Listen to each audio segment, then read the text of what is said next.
Welcome to Never Rewrite. I'm Isaac Askew. And I'm Jeffrey Sherman. And today we're discussing how company culture makes or breaks your teams. So, Isaac, how does company culture make a team? In every way. Hmm. So this is kind of a topic that's been kind of close to my heart, especially after, working at a company, working at a few different companies and kind of analyzing the good, the bad, and the ugly of each different team, I'll say, but also how, each company kind of facilitates the way the team behaves, which facilitates the way you behave in the team. So you may like just with any group of people, there's a group of people you feel comfortable around. There's a group of people you Mm-hmm. might not feel as comfortable around. Or there might just be people you don't really jive with. Like you feel fine around them, but you don't really click. So you don't really kind of get into like a good conversation kind of thing. And so since we're all people, and we have those kind of same relationships at work, there are types of work cultures that are kind of typical in today's tech industry that can kind of facilitate good or bad cultures in the team as it kind of that same kind of feeling cascades down. So one easy to digest example is like if you have hustle culture at the top of the company where everyone's like, you got to go, go, go. We have to deliver, have to deliver. That generally speaking will make its way down to you. Whereas some cultures that are not as like apparent, like you might have like an internal team culture that's like we want to make sure that we trust each other, or we want to make sure that there's no ego, or want to treat each other this way or that way because that helps facilitate kind of our internal bubble. So you've got like your own bubble of the way things Hmm. work with your team, and then you've got like a company message that can sometimes pop that bubble or help the bubble grow. Is the bubble necessarily a good thing? Can the bubble, the way you described it, the bubble is something good and cohesive about the team. So this team cohesive bubble, does it have to be a positive force, or could the team, like if you have a team that is a not so much a tech team, but like a sales team, definitely there are hustler teams and Mhm. there are more laid back teams. Can the bubble be toxic with the company influencing, trying to influence it in a positive way? Sure. I mean, anything can backfire. You can have any kind of company message that was supposed to be positive that could backfire. And like you mentioned, a sales team, for example, might like the hustle culture, whereas a an engineering team might not like that as much. So I'm not necessarily saying one is good or bad. And the bubble itself, I like using that term bubble too because like it's kind of like almost indicative of like political bubbles where like you're Mhm. surprised when there's someone outside it thinking a different way. We tend to do that with people we surround ourselves with. We make these bubbles. And so you could have your own good bubble of people that are, slow paced, doing things in a decent way that's not going to burn out. And that same bubble might not work for other people. So it's definitely just like any other conversation about, good culture and relationships and people, it's going to be complicated. I don't have a cut and dry Mhm. answer. But the things that help teams, which will be like the kind of the first part I wanted to get into, there's certain things I've seen with teams that I've been in that helps that team enjoy each other, deliver more, not feel so antagonized sometimes. Mhm. So one of the first things that I noticed, or rather one of the things I noticed over time, is that having a sense of trust in your team really helps the team kind of bond. It helps you grow as a person, helps you deliver.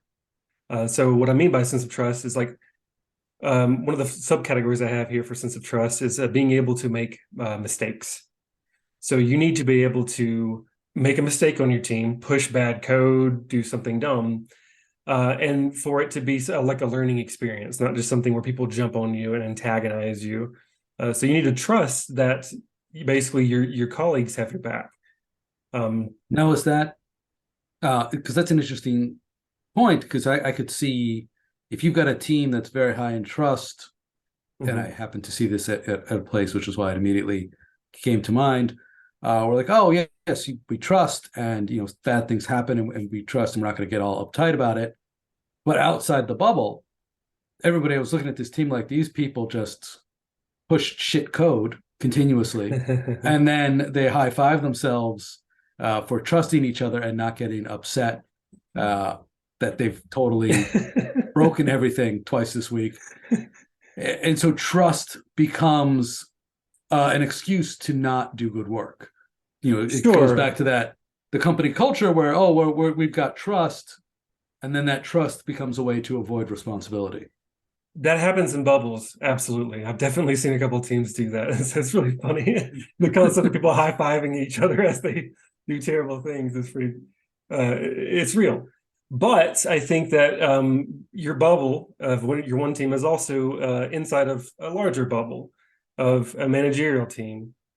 So you have managers that can talk and share feedback too. So the same kind of trust you have with your own colleagues, you're also going to be able to give critical feedback, constructive feedback to other people. So if you have a team, for example, that's high-fiving each other and they got great trust, they're going to have a larger team or a team above them rather of managers. And one of those managers, if there's a good sense of trust and being able to give honest feedback and know you've got your back, they're going to say, hey, look, you've got a good thing going in your team. You've built a great sense of camaraderie here. However, we think that, it looks like there's been a couple of pushes lately that have broken some things. There's so basically you have to kind of semi-burst that bubble. It still goes back to trust. You can have isolated bubbles of work, but still have oversight of those bubbles. In general, knowing your team or even your manager particularly is working in your best interest is a good way to feel like you can deliver code, be your best at the company, and knowing that there's like a sense of it's about us and not just attacking one fault, that kind of thing. Like, for example, a good manager too, if you trust your manager is out to help you, like we know the managers there, the company's paying the manager too, and we know the manager has to also get things done. So it's not just about like a yes manager that makes the person underneath the manager feel good, but a good manager will find this nice Venn diagram of, oh, I see what you need or what you want to work towards in your career, and also see something the company needs delivered. How about we have a conversation here about this kind of Venn diagram of interest? That way I can get something done for the company because that's my job, and I can help you grow in your career. So there's still that kind of sense, like, I want to be able to show up at my one-on-ones and say, hey, this is what I want. And my manager say, I think I can make that happen. And he's not just placating my fears. He's actually trying to help me make that happen. And I trust him. So how does that work? Like, how does the overall company culture, I mean, first of all, the company, I guess, picks the manager. So that's one way that they would impact and shape the team culture. But how does the overall company culture shape how the manager works? Like, is there a lot of push with, if the leadership is saying hustle, hustle, hustle, and the manager is pushing back, does that impact the team? Yeah. If he's able to make a bubble? If he's able to push back, that's excellent, right? So you have certain teams that you're going to be in with the manager, they're going to be told what to do, and there's no excuses. You get this done, and they'll replace you or something like that. And that's kind of an aggressive team to be on, or company to be at, rather. There are good, like the best managers I've worked under are the ones that can say they can field all of these requests and demands and hustle culture and say, you tell me what needs to get done, and I'm going to go to my team and find out how to work with them to deliver it. It's about, like, every manager is going to know their own culture of their team and how to work with that team and how their team responds best to things. So yes, certain companies will go out of their way and say this has got to be done, and that culture at the top can affect things, but a good manager will push back and say, I hear you, we understand this needs to get done. I am a manager, you've employed me to manage people, you're going to have to trust me. I know my team better than you do, I've worked with them daily, I can make this happen, but let me get this done in a way that will not break this team.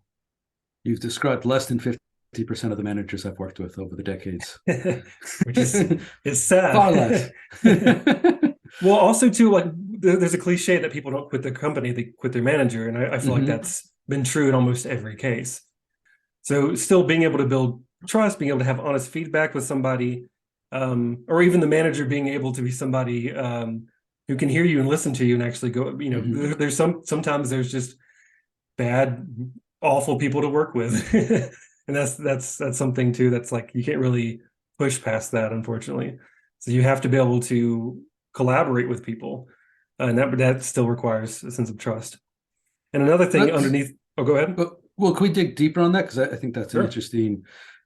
I've worked with a decent number of people that I didn't like, but there's Mhm. been, I've been working for probably over 2 decades, and I would say there's been maybe 4 or 5 people that I actually felt hostility towards. Oh, Uh, okay. right, and it was just like, oh, not even oil and water, more of like uh, oil and a lighter, where if you mix the two, it's just going to Yeah. explode. How does the company influence how that happens? Like what to do there?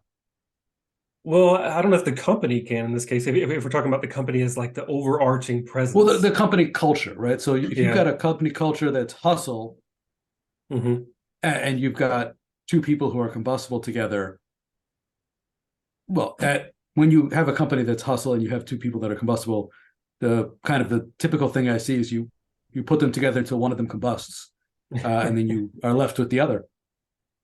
But imagine a healthier environment might approach that differently. Yeah, I think a healthier environment. I mean, there's a couple of things you can do. There's some people that are just not going to get along well, and it's not necessarily your job to play psychologist at work. I've also not been a manager, so I can't really tell, like the best way to solve some of the people problems. But I would say from just a inherent sense of what to do in those regards, I would have conversations with those people and see if they can learn to work together, understand like what's the issue? Why are you fire and gasoline here in this case instead of oil and water? What is the trigger points here? Like let's try to figure that out. And if it's something where like they're not going to be able to work well together, well, you only have a couple of options. If one of them is being the aggressor, then they're going to have, a come to Jesus moment and talk to him about, like, look, we're not delivering, and it's because you are being aggressive in the situation and you're actually impacting the team. And that's probably an HR discussion. Um, the other one is you can also just see if you can move teams, find different little bubbles here. If people work well in their bubbles and you have people, uh, this person can work really well in a different bubble, gets really along or gets along really well with another person on their team. Maybe that's a gentle way to do it. Again, I'm not a manager in this case, but I would So team imagine there's only so mobility. much you can force. Yeah. So bringing it back to kind of the things that a company culture, team mobility. Hmm. I've been at places where their teams were people were highly mobile and switched teams all the time, and I've been at places where you would have needed somebody's manager's approval to switch teams. Yeah. Well, again, this is a problem that will solve itself. If a team continues not delivering because of an issue, it will be very apparent. So at some point, something will come down.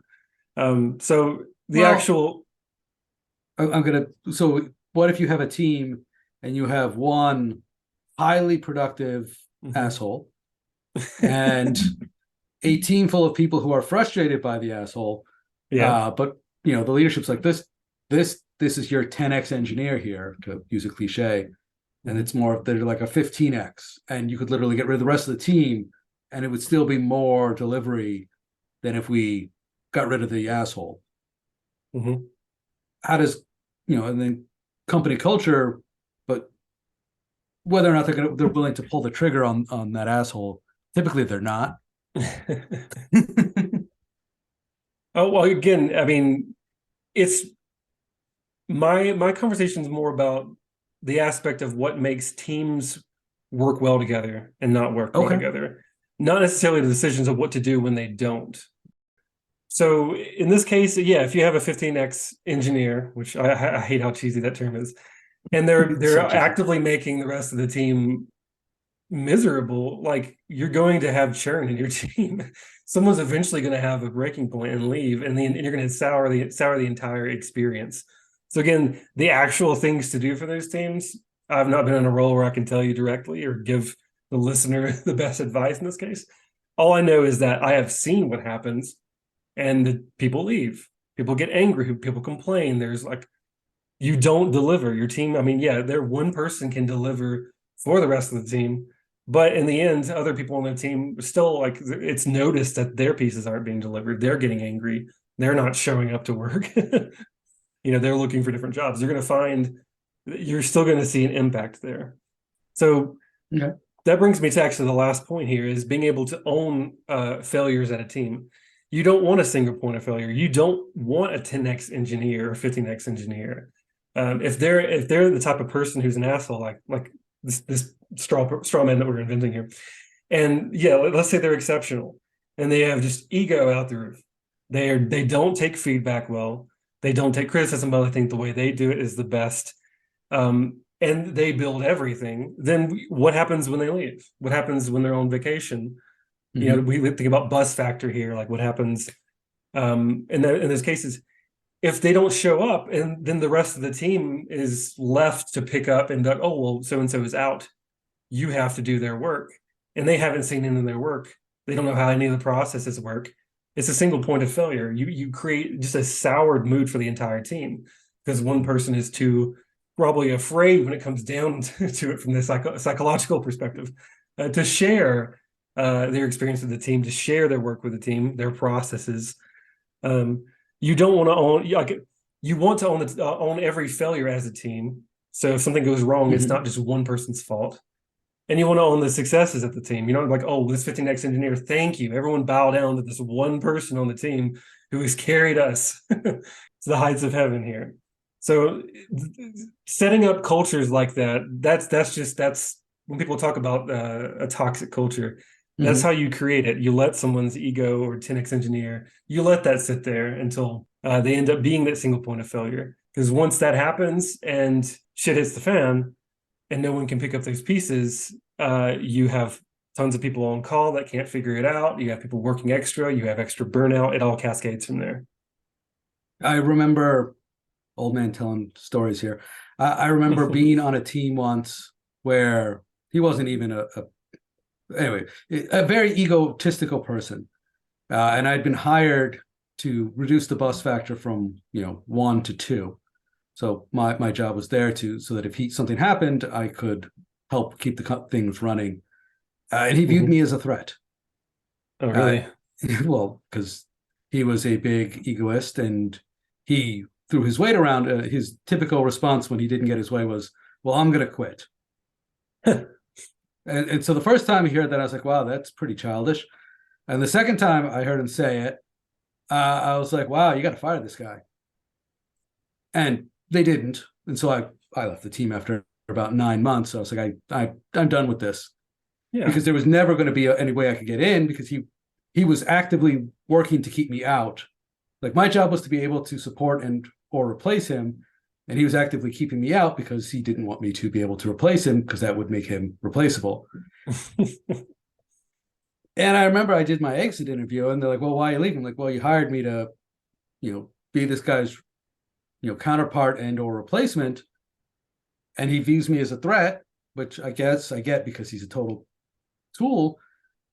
But you don't back me when it comes to actually being able to let me do my job, the job you hired me for. And so, I'm out of here. But let me tell you what's about to happen." And so I told the director, I told his manager, I told the director, and I told the CTO, I'm like, look, if you can't get this guy under control, and you can't, you either have to fire him next time he throws a tantrum, and just accept that you're going to have a terrible month, or they're going to fire you because you can't control them. Yeah. And within 2 months of my leaving, they were all gone. They'd all been fired because they couldn't control this guy. That's one way to do it. That is Well, that is a company culture. yeah, that's company culture. And like you said, you left, I right? So like left. I was saying earlier, like if you're on a team where someone's just not going to get along with you, there's only so much you can do. Either you find a way to get along or you leave. Whether it's the team or the company. Um, there's not much else you can do. And actually, I was having a mentorship conversation with someone recently, and I was talking about like the idea of like team fits and company fits. And this is kind of probably something maybe hopefully someone out there needs to hear is occasionally you will be part of a team or a company that you're actually a bad fit for, and it's not your fault. Like you want to do XYZ in your career and they don't care about those things. It's Mm-hmm. not, the company's not bad for that. You're not a bad programmer for that or whatever your role is for that. Sometimes they're just a bad fit. And the things you want to do and the things you're interested in, the company does not care about. And it's okay to leave that company and find a company that does care about that so you can grow your career. You're not betraying the company family or any of this crazy stuff people come up with after you've been, in swept up in like a, cult of personality for a company for a while. That there's a sign of a more mature engineer is the willingness to say, yeah, this is a bad fit. I'm out of here. Right. With anything in your life, to be honest, Well, yes, knowing when anything. to say no, knowing when to say actually this isn't right for me, and not just kind of like torturing yourself trying to fit fit the wrong shape in the hole, right? Mm-hmm. So so yeah, let's pivot unless you have any other ideas there into things that hurt the teams. Well, I don't think we brought it full circle in terms of we're trying to talk about the team dynamic. So we never defined what Hmm. makes a good team culture. Hmm. Like, or we didn't even say that we are trying for a strong team culture. We just said a strong team.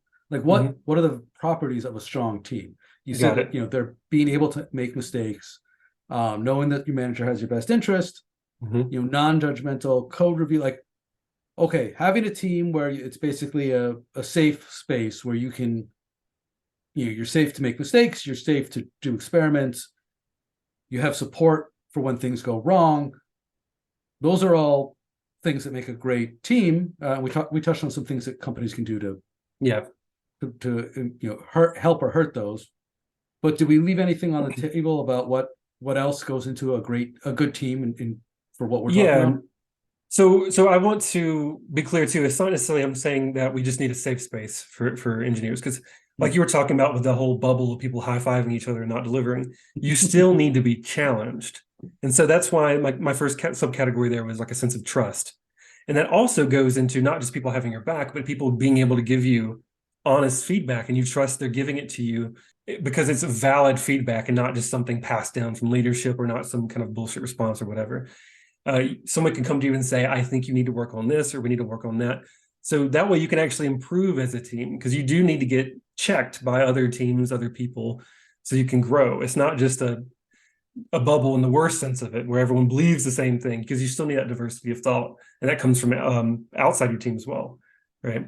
But trust was like the overarching first category there. The other one was like we kind of got into, which is basically losing the ego. Don't have that 50 next engineer being built on your team, or being created. People aren't just hired as 50 next; they become these 50 next people who think they're all that. It's okay to lose your ego a bit, show up Mhm. imperfectly. So I have been this person before where I did not want to show off my code because it wasn't ready yet. Right. I wanted to show a really nice clean code and show how good I was. But I was actually my process of doing it was kind of dumb. I would add as I went through and debugged, I would just like be refreshing and like debugging a really bad way, scattering a bunch of logs in here, just like just there was a better way to do what I was doing, but I didn't want people to see the process because it didn't look good. I wanted people to see the finished product and be like, wow, look what Isaac delivered. And that's a bad way to go about things.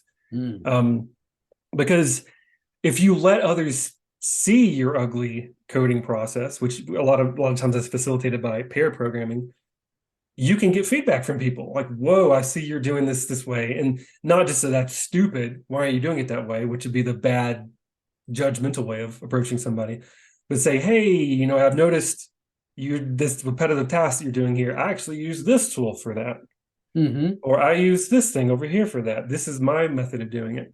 And if you pair with people and you toggle who's the driver of that pairing session, you get to see what other tools they use, what other processes they use, learn how they think. And then sometimes, believe it or not, other people do things better than you, or they have a better method. So you've got to drop the ego and then also learn how other people think. Let other people.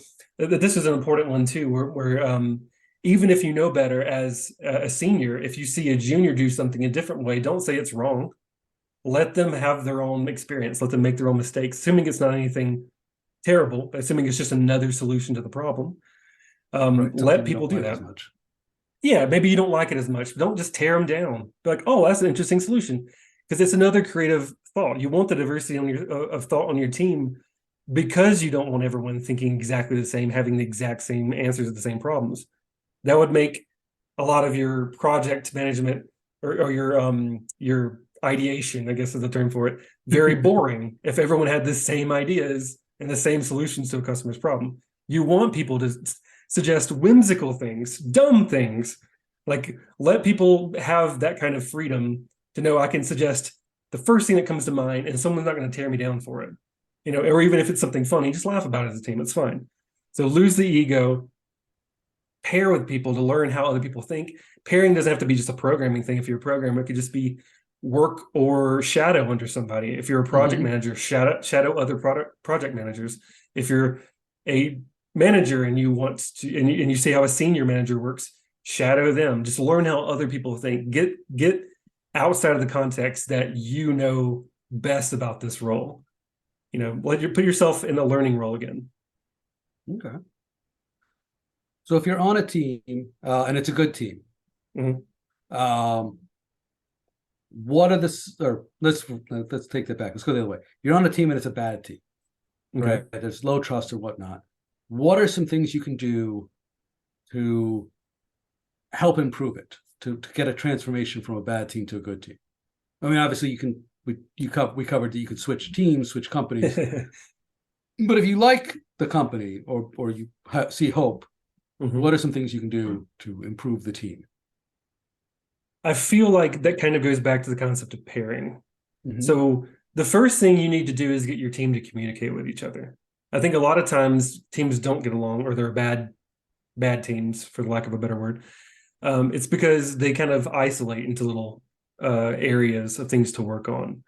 So instead of collaborating on a new project, someone who just really wants to get it done dives in there and does it by themselves and just kind of goes into a hole.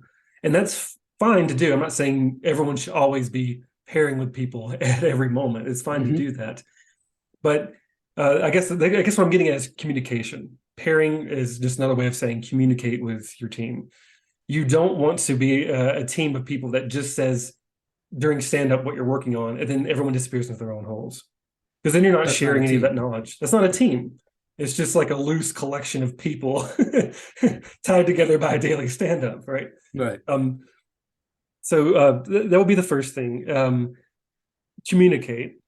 And in communicating, by default, this is going to happen in any communicating group of people in the world. There's going to be people who agree and disagree with what you've said. And that's fantastic, because now you're learning a little bit about what other people think, like their decisions, why they're coming to oh, I've seen this before, this is why I'm hyper vigilant in this regard. You're like, okay, I see what you're coming from here. Maybe that's not the same case here. You have a big discussion, you start learning about how your colleagues think, you start empathizing with them as they come to you with their experiences and why they make their decisions. Communication in general, just learn who you're working with. um, that's probably step one. uh, Step two is, as you're doing that, and again, this is going to also kind of lay the groundwork for you, is as Mm-hmm. you start working with people, you're going to start empathizing with them and you're going to want them to succeed in their role, right?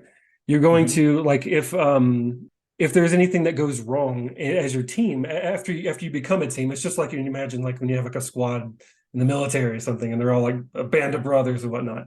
As you kind of build that camaraderie in your team, if something goes wrong, it's not just your fault. It's the squad's fault, so to speak. It's the team's fault.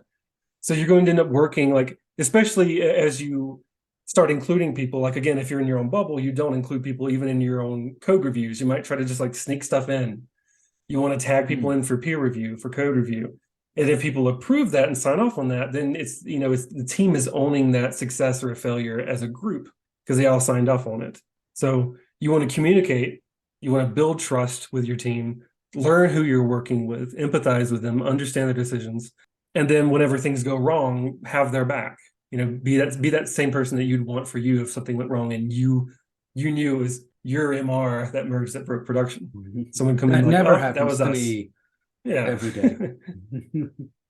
Yeah, there's the first two. Another is don't break that trust for a bad team.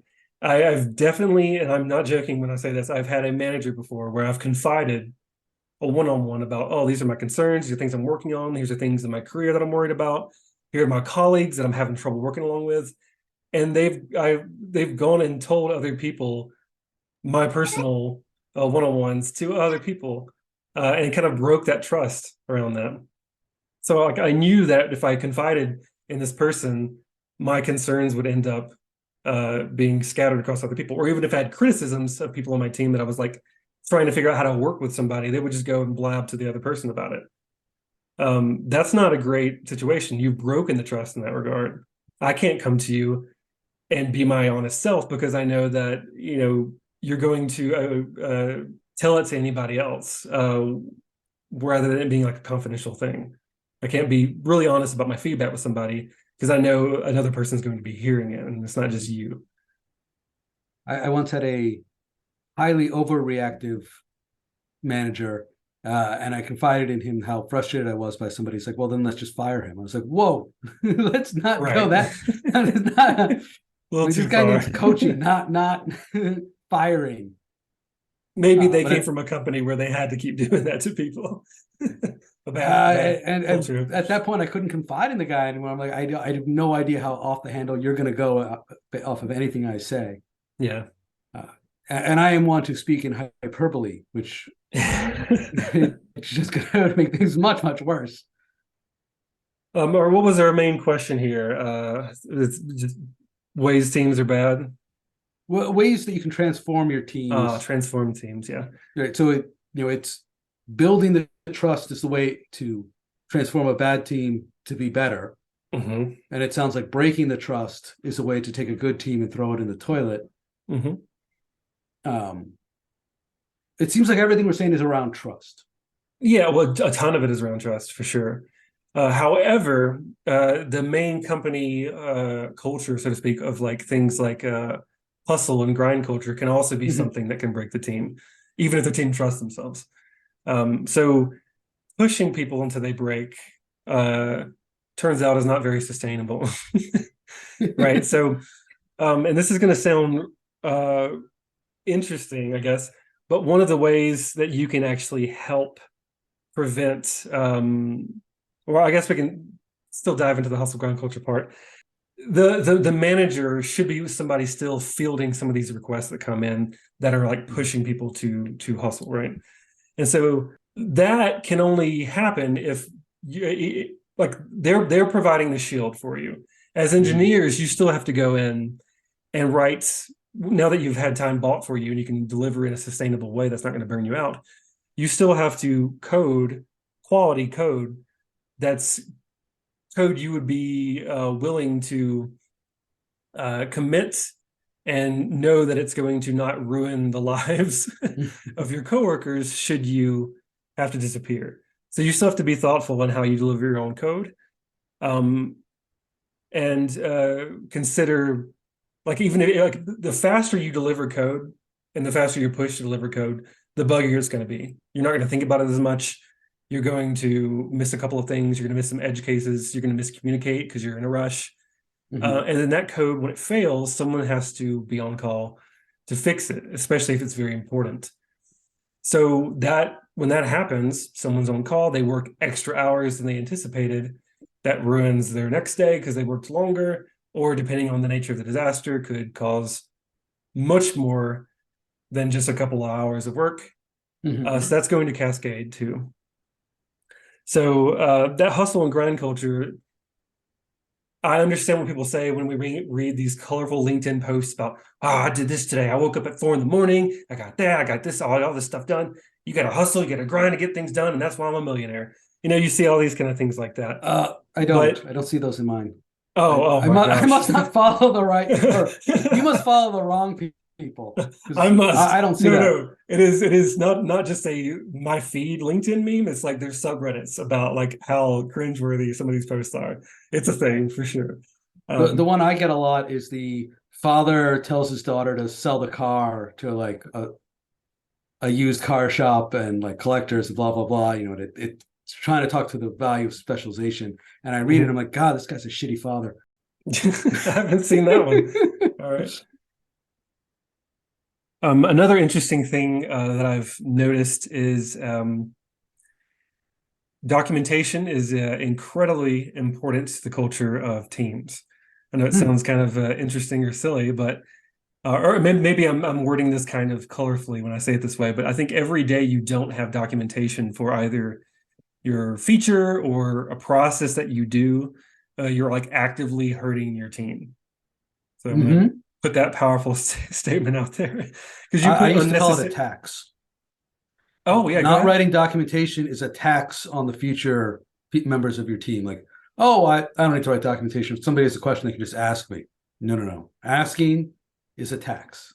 Yes, that's a good way to put it. Um, and not just on the team, but your future self, because you may Mm-hmm. end up having a process that you learned, and then you move away from that process. Then 3 months down the line, somebody comes back to you and it's like, "Hey, can you get this done?" You're like, "Ah, shoot!" And you kind of forgot your own process because you knew pieces of it, but not the full thing. And then you spend a lot of rediscovery time relearning that process that you could have just documented the first time and saved time for everybody. I do that all the time. I write down the process in on the wiki, and then people are like, "How do you do this?" I'm like, I think I wrote it down." And I'm like, "Let's follow the steps." It's like, sweet, I did it right. It There you worked. go. It's similar to adding a README to your code base. Like if you just have like pushed up code on GitHub and someone's like, "Here's my project," and you don't know how to like install it or set it up after you clone it down, like someone has to dig through your code and figure it out, and that's just a pain. So the same thing with like a team, like with earlier when we were talking about like a single point of failure, you don't want that like bus factor. Mm-hmm. You're still doing this. You're doing something similar if you know a process at your company and you're the only one or one of the only ones who knows it. And especially if it's not written down, when you're gone, what do other people do? They have to do the same discovery work. You end up like not just putting pressure on your team to do your work that you were the one doing when you're gone, but also you're slowing down the team from other deliverables and slowing down your project's deliverables and eventually the company's deliverables. Is like these things that the tax eats away piece by piece, Mm-hmm. right? So your future self will thank you. Your friends, your colleagues will thank you. Document your processes, especially the ones that are really strange processes or like very complex ones that only you know how to do. Drop the ego with job security. Document it. Share what you're doing. It's going to make everyone's lives a lot easier. Yeah, one an early manager had a great saying that's always worth keeping in mind. Not exactly a teamwork thing, but he said, "If you can't be fired, you can't be promoted either." Interesting. So if there's stuff that only you know how to do, yes, that gets you some job security, but it also they can't promote you. How would they promote you? Nobody knows how to do what you do. That is a hilarious double-edged sword I've never considered. Mm. That's a good one. All right, what's next on our list here? Well, so we've been talking about teams, what makes them good or bad, and how company culture can impact that. And then the next thing we wanted to talk about was signs that the winds are changing. Like, so you're on a Mhm. good team and it's looks like it's going to start going bad, or you're on a bad team, and hey, maybe it's getting better, and so you should stick around because it's on the upswing. Mhm. So, what kind of things bring that massive, or what are signs of change that you should be paying attention to if you're on a team, especially a bad team? Mhm. What would you be looking for when you're trying to decide, do I stay or do I go? Because if you stay, there could be Yeah. trouble, but if you go, it could be double. Oh my God, Jeffrey. Okay. Well, okay. My answer for this, geez. I'm hoping for a little bit of insight from you from this, because I know in my role, I've been kind of heads down, and I feel like I've getting caught in the current a few times and not been able to see the bigger picture and see the winds of change. But I have noticed some interesting patterns, I guess. And one of them is kind of not super relevant, I guess, or Hmm. maybe it is. But I have noticed that once your company starts making a lot of money, uh, there does tend to seem to be a little bit of corruption in the process. I feel like teams get spun up randomly. People get moved around for brand new projects that the new head of product has dreamed up that was just hired. You see like a huge shift in company culture immediately when there's a lot of money coming in. And I've seen at least two companies where teams and cultures got kind of ruined really fast after a bunch of money started rolling in. Um, That's the scale up period.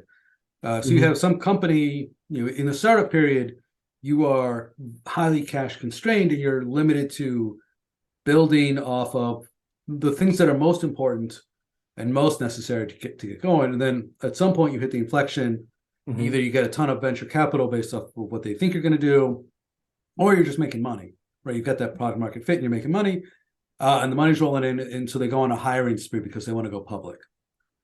And they're like, that's known to obliterate company culture and sinks many companies. The scale up period where they start growing for the sake of an exit. Mm. So it's like, oh well, we need to be we're making $100 million a year. We're $100 million company now, or we're making $30 million a year. We're $100 million company now. Our early investors want to get their money out, so we need to be $1 billion company. So we need to 10x everything. So we're going to hire a lot of people to drive revenue, and that will destroy culture in an instant. Um, and the number one way, I guess, the number one wind of change is new managers, new Yeah, directors, new manager. Like anybody new above you is going to have a massive impact on company culture because they're going to come in and almost everyone is going to try and change things for what hmm, they see is better, but it will be a change. And it may be better, right? If things are bad, many times the people they bring in will make things better. Many times they're just going to make things different, which may be worse for you, and depending upon where you are and how you like things. hmm. The other thing that's going to happen is they're going to just start hiring lots of people. And when you're trying to hire lots of people, you start hiring you hire more for skills and less for personality. How would a manager who's been on the job for a month know if somebody is going to be a bad fit on their team? That's a really good point. Yeah, you end up being looser because of so much pressure to hire and grow. You get looser with who you hire and seeing if they actually fit your company culture, and then they don't, and they end up kind of shaking things up a bit. Right. And just the sheer number of people will dilute the company culture of whatever it was. If you Hmm. have a 100-person company and you hire one new person a month, right? That's a 12% annual growth rate. If you are trying to hire 100 people in that year, that's 100% growth rate. Those 100 new people are going to, you're going to have it's just like snow globe. You're going to throw it all in the air, and who knows what kind of company you're going to Yeah, have at the end because you don't have that steady, slow thing of teaching people how we do it here. And again, that can be good or yeah. bad depending upon how things are today, but it's definitely winds of change. That kind of goes back to my conversation on trust too, because that reminds me of in a previous role, I had 10 managers across 4 years, Mm. and some of them shifting faster towards the later years. And it happened so frequently that I wasn't able that there was no trust that my team would be the same. They would shuffle managers. They would decide, oh, we're going to do this with this team. We're going to move these people to this team. And if you can't trust that the same product situation or people are going to be there the next day because of how much the company's growing, then it's also kind of hard to deliver or be focused on one particular outcome because you're like, well, you can almost see it becoming a joke. Oh, well, tomorrow we'll have somebody else and we're going to go a different direction. Because, like you said, there's change, but just because somebody's moving doesn't necessarily mean they're moving in the right direction. It's like this illusion again, this illusion of progress because they've changed this. team as they see fit because they just came in, but it doesn't necessarily mean it's a good change yet. And you can't really understand there's a pattern if your team shifts so frequently that you can't. It's almost like measuring velocity from a sprint perspective, right? Mm-hmm. Where you have to. It still takes like 6 months to get a good understanding of what your normal deliverable rate is, what your velocity rate is, and if your team keeps shifting every month, then your velocity gets screwed up. You can't really measure anything. No, I never thought of it. Yeah, I mean, velocity, it's very much in my mind, it's a nonsense metric. But you would need if it was going to have some validity, you would definitely need to have months and months of everybody on the team being the same. Mm-hmm. And I rarely see that. Right. So even if you think velocity itself is a nonsense metric, just the concept of some kind of measurable pace in general is what I'm getting after. You can't have a measurable pace if your pace is unpredictable and random depending on the people you surround yourself with, and those people change frequently. You'll never know how far you're going to get because you're rated. It's like wildly bumping up and down the miles per hour on your treadmill. When will I be there? I don't really know. Yeah. Are you going to leave the settings alone? No? Well, then who knows? Right. And if you find yourself in a state where the winds of change are blowing hard, and you want to stick it out, which isn't always a given, it's good to keep the end goal of what you want in mind. Not, oh well, this team had a manager and the manager broke the trust. Mm-hmm. Well, you want to get to a state where you can trust the manager. So changing managers is good in that case, right? If the winds have blown a new manager your way, great. Maybe this is a person that can be trustworthy because they've blown the old one away. You've brought in new teammates. That gives you, if you've got a relatively low amount of trust upon a team, bringing in somebody new, that immediately gives you the ability to start building trust with that person because you don't have the baggage of the past. And everyone can do that. And if you can get some of the people, let's say half the people are very working towards trust, and the other half are just solo cowboys. Any new person gives you an opportunity to try and shake up the culture again. The other thing you should do is keep your steps small. Like any changes you want to make, you have to keep them small so that they're easy to implement, and also makes them low risk so that they're easy to abandon. If you want to start, there's a new hire and you're going to pair with this person every day, and you want somebody to pair with this person every day, all day. Okay, you're only doing it with the new person as an experiment for this new onboarding technique or whatnot. It's easy to stop pairing and just stop doing it. You're not saying, oh no, everybody on the team is going to pair all day, every day from now on. It's right. We're going to do it with this one person. It's an experiment. It's a small change because it's only one person on the team. And you need a way to measure progress. This is something that I found is a corrosive effect on a high-performing team. I've been on several high-performing teams where we switched to kind of a Kanban style. We're just going to work on the most important stuff, and we're not going to have sprints, and we're not, and it's continuous delivery. So we do a story, we release the story, we move on to the next highest story. And we end up in this long now, this eternal now of, oh, well, we're just working. And because we lose sight of the progress. Because we never stop and celebrate, oh, well, what did we do in this last sprint? Well, we're not sprinting. I see. And so we don't track things like, oh, well, how many stories have we released? What new things in the last quarter have gone out? Where were we 6 months ago? Versus what, like a common one that people like to track is how much time are we spending fighting bugs 6 months ago versus how much time are we spending now? Right. But if you don't track that stuff and stop and look back, you're just in this current now. Oh, well, there's still bugs. We're still working bugs. We haven't made any progress. But if you look back, you're like, oh, whoa, last year this time we were doing 50% bugs. Now we're at a third of our time is on bugs. That's huge progress.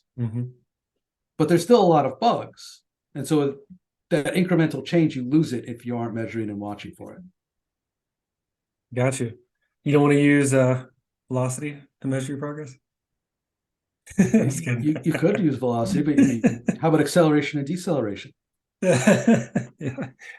Yeah, the progress is a big one for me because like I like seeing what I've built and taking pride in what I've built. And if I'm constantly in a state of motion to where I'm just working and not reflecting on what I've built or like maybe even like how customers are enjoying the products, um, then I can see myself getting either burned out or just kind of losing sight of the big picture and just kind of like being in this weird factory kind of phase where I'm just like, here's the thing in front of me, tink, tink, tink, next. And it's like churning out stuff. Mm-hmm. Yeah, it's important to step back and take a look around. Well, all right. Any other last thoughts here before we wrap this up? I'd like to make an appeal for guests. If you have been in a rewrite recently, or you're thinking about a rewrite, or you even had a successful rewrite, we would love to talk to you, especially if you've been involved in a successful rewrite. Uh, I've rarely ever seen that. And I'd love to hear about your experience. Um, other than that, thanks for listening. I'm Jeffrey Sherman. And I'm Isaac Askew, and this is Never Rewrite.